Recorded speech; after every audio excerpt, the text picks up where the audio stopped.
He was supposed to be here. Probably went to McDonald's.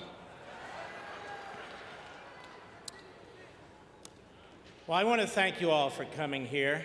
Conservative Review Inaugural Conservative Convention. Well, you haven't heard me yet. We're here today to make it crystal clear, not only in South Carolina, but across the country, that we are proud, true, unapologetic conservatives.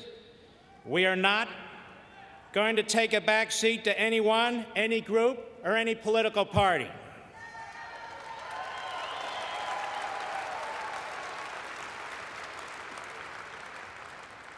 From this place forward, we will demonstrate the will, the strength, and the wisdom of our movement, and we declare here and now that it will be our solemn mission to wrench this great republic from the iron grip of the statists in both parties and their surrogates in the federal courts and in the federal bureaucracy. We are not anarchists. We are constitutionalists. We do not seek to fundamentally transform our country. We seek to take our country back from those who fundamentally screwed it up.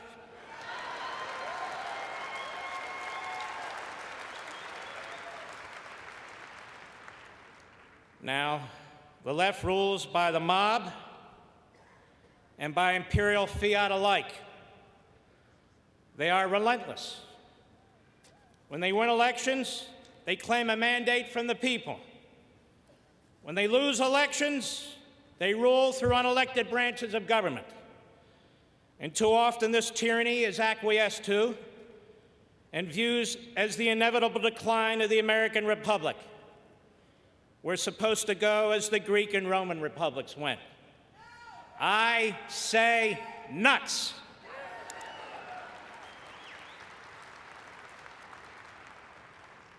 We conservatives, we Americans, we the people, we are the progeny of the American Revolution. An 8.5-year bloody war for independence and liberty against the most powerful nation on the face of the earth. And we remember the heroes who fought at Lexington and Concord and Bunker Hill and Yorktown and all the other battles. We are the children and the grandchildren of the heroes who defeated Hitler and Tojo and Mussolini.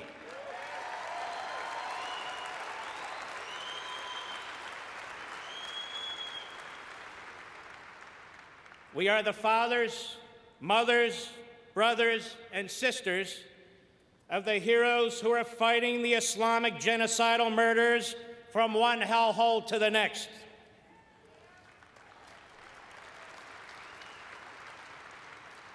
We are the American people, and we're different from other people. And in all these wars, and all these battles, all the blood, all the suffering, what were these patriots fighting for? Food stamps? The Department of Education? From the Revolution to today, they were and are fighting for liberty.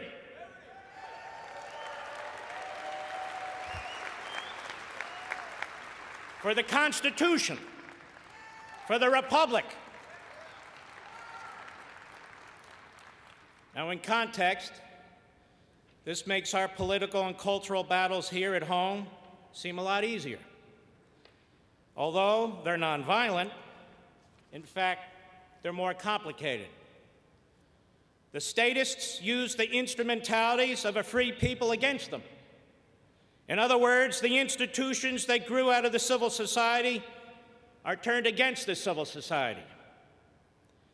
So our principles, beliefs, and values are crucially important.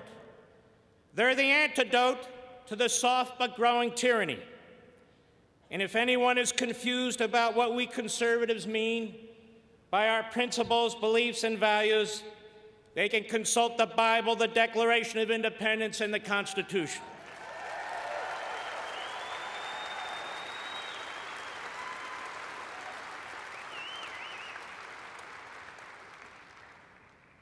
Now, we're in the middle of a difficult battle. It's even a daunting battle. And some have already surrendered with pronouncement that conservatism has failed, or that conservatism needs to be modernized and updated with populism and nationalism. Bullcrap.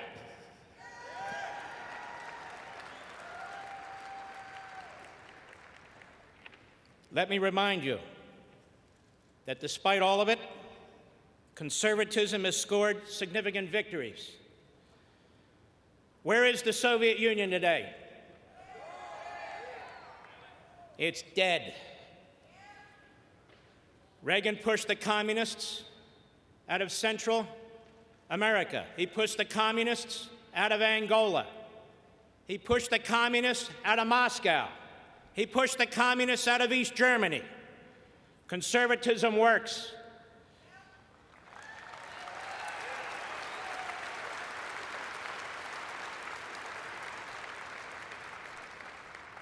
And Reagan created nationally syndicated conservative talk radio by deregulating broadcasting.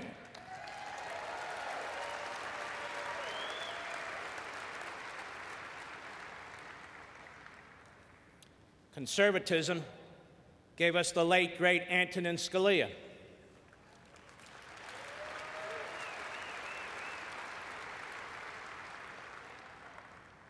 The problem is not the failure of conservatism. The problem is those who proclaim conservatism to get elected and then reject it once elected.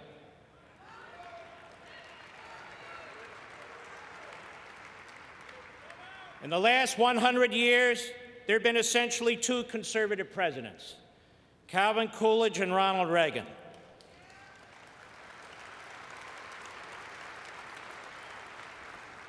Hey, look, I'm not a politician. I'm reading my speech. That's the way it is. I don't give a lot of speeches. But on the other hand, unlike Obama, I write my own speeches.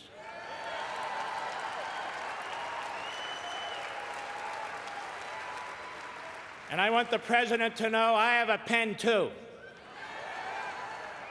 And even more, we have what's called the Constitution. You can have your pen. We'll keep our Constitution.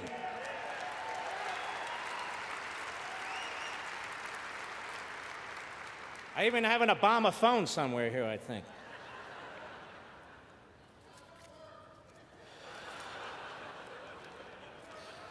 That's pretty good.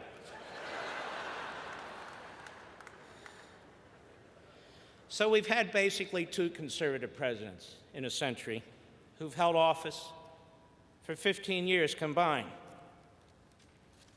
What do you say we elect a third one?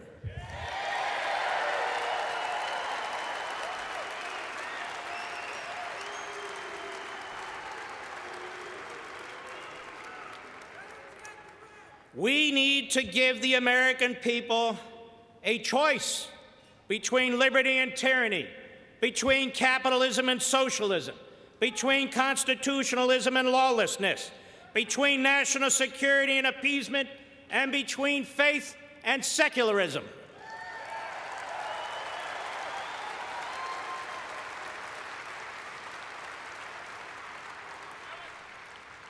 Now is not the time for compromise. Now is the time for victory.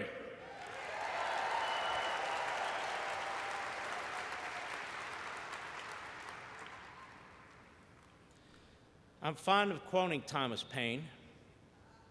Reagan was fond of quoting Thomas Paine.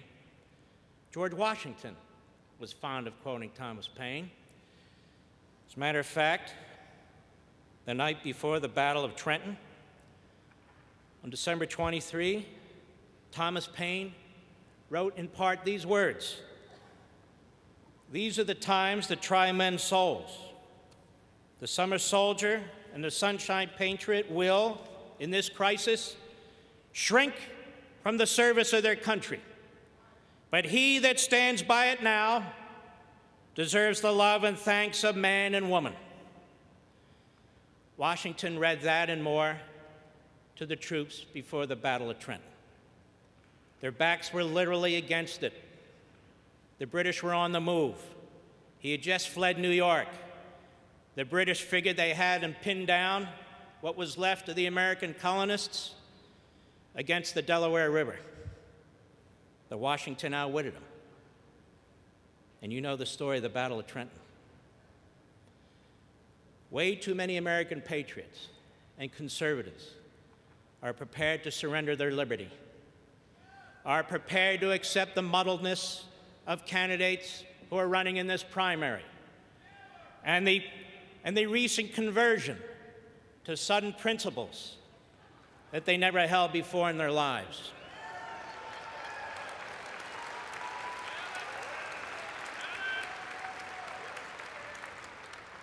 This is not a time to take chances. We're not befuddled and confounded about this, are we? We've said time and time and time again, we need a conservative, haven't we? We have a conservative, don't we?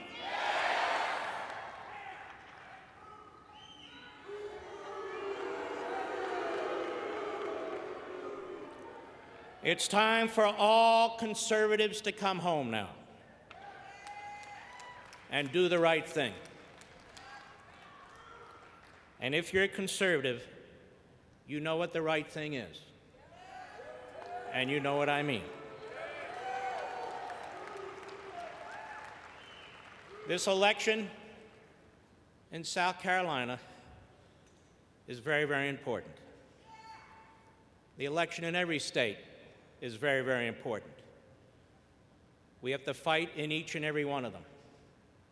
We will lose some, we will win some. But in the end, we need to win. We cannot leave it. We cannot leave it to commentators on TV. We cannot leave this election to people in Washington, D.C. who pull the strings of other candidates. We cannot leave it to others to determine our fate. This is the time, in the middle of a primary, this is the time to stand up and be heard. This is the time to make sure your family and your friends and your neighbors show up and do the right thing. Each and every one of you is a Paul or Paulette Revere. Each and every one of you need to take this message throughout your community, throughout your neighborhood. Each and every one of you are responsible not only for your own votes, but the votes of your family and your friends and your community. Nobody can stop us if we don't stop ourselves. God bless you, and God bless America, and thank you for coming.